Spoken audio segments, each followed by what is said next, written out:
Welcome to day 67 of my journey through meditating.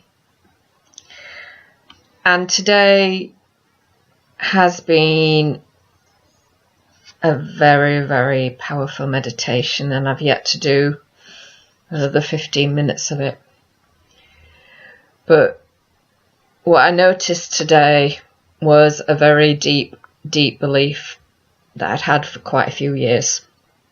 Since childhood, in fact. And if I explain, first of all, starting with a story, I can remember when I was at school and my dad had a thing about always doing things around the house, or it had to be done by him. So I can remember my mum wanted to put this picture or painting up on a wall. And either Dad was out or Dad was somewhere else in the house. And so she got the hammer and the hooks out. And she was sort of trying to explain to me whereabouts she wanted this picture hanging. And she asked me to do it. So I said, that's fine, no problem. So I climbed up onto the step ladder, and we were deciding whereabouts she wanted this picture to be hung. And as she sort of stood behind me, she was sort of saying, well, a little bit to the left, a little bit to the right. And we sort of made a mark in the wall, and she held the picture down, took the picture down for me. And I got out, started to get out the hammer and the hooks to hammer it into the wall, to hammer the hooks in. And at this point, my dad turned up and he walked into the room. And I can remember distinctly trying to hold the hook with one hand and the hammer with the other. And my mum was sort of saying, it's okay, you carry on. But I could feel my dad behind me. And I hesitated. And I hesitated because I always felt like I could never get anything right. And at that point, my dad took over and he just says, let me do it.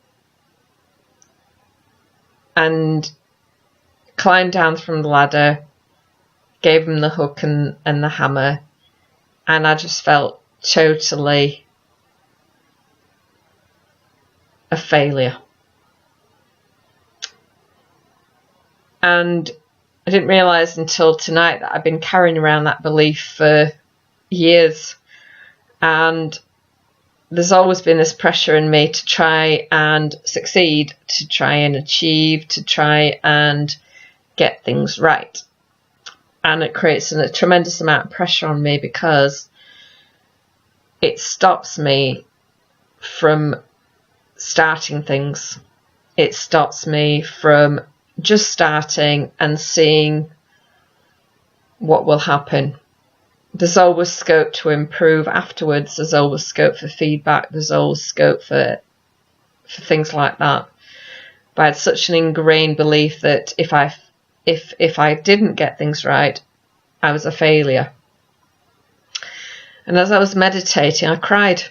And I cried buckets and buckets because I felt like I was that little girl again. And I know there was a sadness inside of me. And as I cried, I was loving the fact that I was feeling sad. So I was just loving the sadness that was coming up inside of me. And as I was loving it, it dissipated, and it started to dissipate through my body because I was releasing the emotion. I was allowing the emotion to just be exactly as it was. And there was a relief in my body, a sort of relaxation in my body. The fact that I'd held on to it for so long. And this belief that doing things right, and is there actually a right way of doing things? Because for me right now, my decisions are based on what feels right in my body, what feels right for me. So what feels light in my body or what feels heavy in my body. And I purely make the decisions from that perspective. But when we're feeling like we're in the wrong, could it be the fact that we are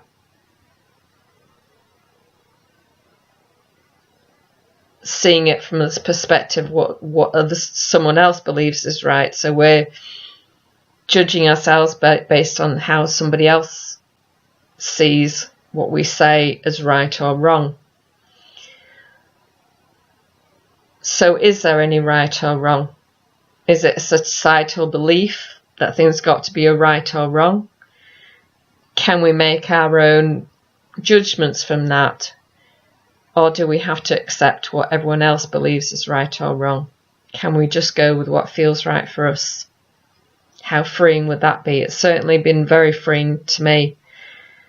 And as a result of this meditation, I saw myself as a young girl who was drawing with a stick in the sand on the beach. And she had her legs to the left, sort of bent to the left, and she was leaning on her right arm, and she had a stick, this wooden stick in her hand. And she was drawing a circle in the sand, and I didn't know. Sorry,